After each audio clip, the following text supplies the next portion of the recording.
ನಮಸ್ಕಾರ ಸ್ನೇಹಿತರೆ, welcome to ಬಂಗೇರಾಸ್. ಕೆಲಸದ ಮಹತ್ವ ಮತ್ತು ಶ್ರಮದ ಕುರಿತು ಶ್ರೀಕೃಷ್ಣನ ಪ್ರೇರಣಾದಾಯಕ ಆಲೋಚನೆಗಳನ್ನು ತಿಳಿದುಕೊಳ್ಳೋಣ. ಕೃಷ್ಣನು ಭಗವದ್ಗೀತೆಯಲ್ಲಿ ಕರ್ಮಯೋಗ ಎಂಬ ಸಿದ್ಧಾಂತವನ್ನು ವಿವರಿಸುತ್ತಾರೆ. ನಾವು ಫಲದ ಆಸೆಯಿಲ್ಲದೆ ಕೇವಲ ಕರ್ತವ್ಯವನ್ನು ನಿಷ್ಠೆಯಿಂದ ಮಾಡಬೇಕು ಎಂಬುದನ್ನು ಬೋಧಿಸುತ್ತಾರೆ. ನಮ್ಮ ಜೀವನದಲ್ಲಿ ನಾವು ಯಾವ ಕೆಲಸವನ್ನೇ ಮಾಡುತ್ತಿದ್ದರೂ ಅದನ್ನು ಪೂರ್ಣ ನಿಷ್ಠೆಯಿಂದ, ಶ್ರದ್ಧೆಯಿಂದ ಮಾಡಬೇಕು. ನಮ್ಮ ಕರ್ತವ್ಯವನ್ನು ಪೂರ್ಣ ಪ್ರಮಾಣದಲ್ಲಿ ನಿರ್ವಹಿಸಿದಾಗ ಫಲದ ಬಗ್ಗೆ ಚಿಂತಿಸಬೇಡಿ. ಫಲ ಸ್ವತಃ ನಮ್ಮ ಹತ್ತಿರ ಬರುವುದು.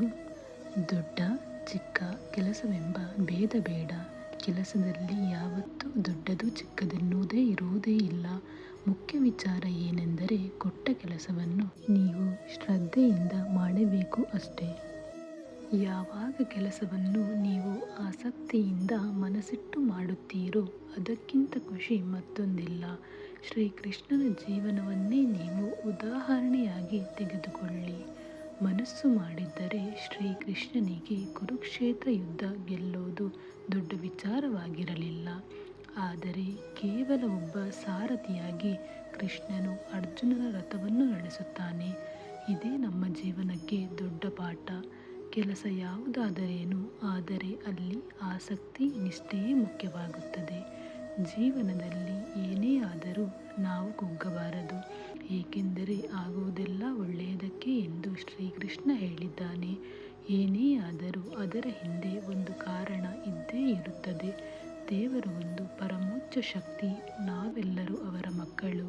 ಕೆಲವೊಂದು ಬಾರಿ ನಮ್ಮ ನಿಯಂತ್ರಣಕ್ಕೆ ಸಿಗದ ಎಲ್ಲವೂ ನಡೆದು ಹೋಗುತ್ತದೆ. ಆದರೆ ಅದಕ್ಕಾಗಿ ದುಃಖಿಸದೆ ಆ ಪರಿಸ್ಥಿತಿಯನ್ನು ಸ್ವೀಕರಿಸಿ ಮುನ್ನಡೆಯಬೇಕು. ಭವಿಷ್ಯದ ಚಿಂತೆ ಬೇಡ. ಹೌದು, ಇದು ಕೂಡ ಒಂದು ಅದ್ಭುತವಾದ ಜೀವನ ಪಾಠ. ಶ್ರೀಕೃಷ್ಣನ ಪ್ರಕಾರ ನಾವು ಈ ಕ್ಷಣವನ್ನು ಬದುಕಬೇಕು. ನಾಳೆಯ ಚಿಂತೆ ನಮಗೆ ಬೇಡ. ನಿನಗೆ ಸಿಕ್ಕ ಈ ಕ್ಷಣವನ್ನು ಅರ್ಥಪೂರ್ಣವಾಗಿ ಕಳೆಯಬೇಕು. ನಾಳೆ ಏನಾಗುತ್ತದೋ ಗೊತ್ತಿಲ್ಲ. ಅದ್ಯಾವುದೂ ನಿಮ್ಮ ನಿಯಂತ್ರಣದಲ್ಲಿ ಇಲ್ಲ.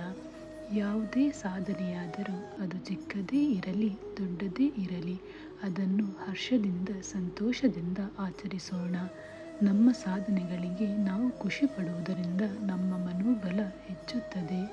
ಸಮಸ್ಯೆಗಳನ್ನು ಎದುರಿಸಲು ಧೈರ್ಯವನ್ನು ಹೊಂದಿ ಶ್ರಮದಿಂದ ಅದನ್ನು ನಿವಾರಿಸೋಣ. ಶ್ರಮ, ಧೈರ್ಯ ಮತ್ತು ನಿರಂತರ ಪ್ರಯತ್ನದ ಮೂಲಕ ಯಾವ ಸವಾಲನ್ನು ಜಯಿಸಬಹುದು. ಈ ರೀತಿ ಸ್ನೇಹಿತರೆ, ನಾವು ನಮ್ಮ ಕೆಲಸವನ್ನು ಶ್ರದ್ಧೆಯಿಂದ, ನಿಷ್ಠೆಯಿಂದ ಮತ್ತು ಶ್ರಮದಿಂದ ಮಾಡುವಾಗ ಯಶಸ್ಸು ನಮ್ಮ ಪಾಲಾಗುತ್ತದೆ. ಶ್ರೀಕೃಷ್ಣನ ಮಾತುಗಳನ್ನು ಅನುಸರಿಸಿ ನಮ್ಮ ಜೀವನದಲ್ಲಿ ಶ್ರಮದ ಮಹತ್ವವನ್ನು ಅಳವಡಿಸೋಣ. ಈ ಸಂದೇಶವು ನಿಮಗೆ ಪ್ರೇರಣಾದಾಯಕವಾಗಿದೆ ಎಂದು ಭಾವಿಸುತ್ತೇನೆ. ದಯವಿಟ್ಟು ಲೈಕ್ ಮಾಡಿ, ಶೇರ್ ಮಾಡಿ ಮತ್ತು ಚಾನಲ್ನ ಸಬ್ಸ್ಕ್ರೈಬ್ ಮಾಡಿ. ಧನ್ಯವಾದಗಳು.